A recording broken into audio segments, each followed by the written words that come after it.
Hey, what's up mga Kokote? It's me, Kuya Jet. Welcome sa Quadernals and Learnings, the name of the game. At kung baka pa lang sa aming YouTube channel, pindutin mo na ang subscribe, like, and share buttons para mag-updated ka sa aming videos.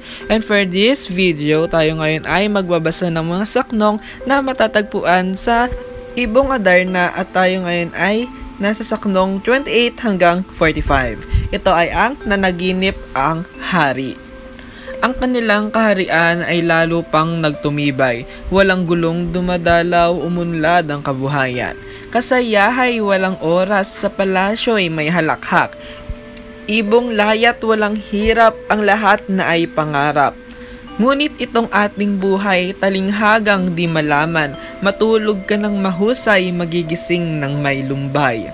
Ganito ang napagsapit ng Haring kaibig-ibig, nang siya ay managinip isang gabing naidlip. Di umano'y si Don Juan bunso niyang minamahal ay nililaw at pinatay ng dalawang tampalasad. Nang patay na'y inihulog sa balong hindi matarok, ang hari sa kanyang tulog nagising na nalulunos. Sa laki ng kalumbayan di na siya napahimlay, nalimbag sa gunam-gunam ang buong napanagimpan. Mula nooy nahapis na, kumain man ay ano pa, luha at buntong hininga ang aliw sa pag-iisa. Dahil dito'y nangayayat, naging parang butot balat, naratay na't nababakas ang dating ng huling oras. Nagpatawag ng mediko, yaong marunong sa reyno, di nahulaan kung ano ang sakit ni Don Fernando. Kaya ba ang mga anak katulad ang reynang liyag, dalamhati di masukat, araw-gabi may bagabag. Sa kalooban ng Diyos may nakuhang manggagamot, ito nga ang nakatalos sa sakit ng haring bantog. Sakit mo po, haring mahal, ay bunga ng panagimpan. Mabigat man at maselan, may mabisang kagamutan. May isang ibong maganda, ang pangalan ay Adarna.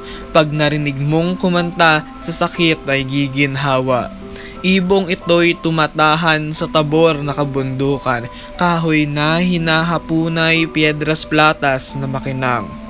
Kung araw ay wala root sa malayong mga burol, kasama ng ibang ibong na napapawi ng gutom. Gabi ng katahimika at payapa sa kabundukan, kung umuwi at humimlay sa kahoy na kanyang bahay. Kaya mahal na monarka, iyan po ang ipakauhat, gagaling na walang sala, ang sakit mong dinadala. Kung may mga katanungan para sa mga saknong 28 hanggang 45 na may pamagat na Nanaginip ang Hari, ay mangyaring ikomento lamang ito sa ating comment section at ating sasagutan ang mga tanong na nakalagay sa inyong mga modules at online task.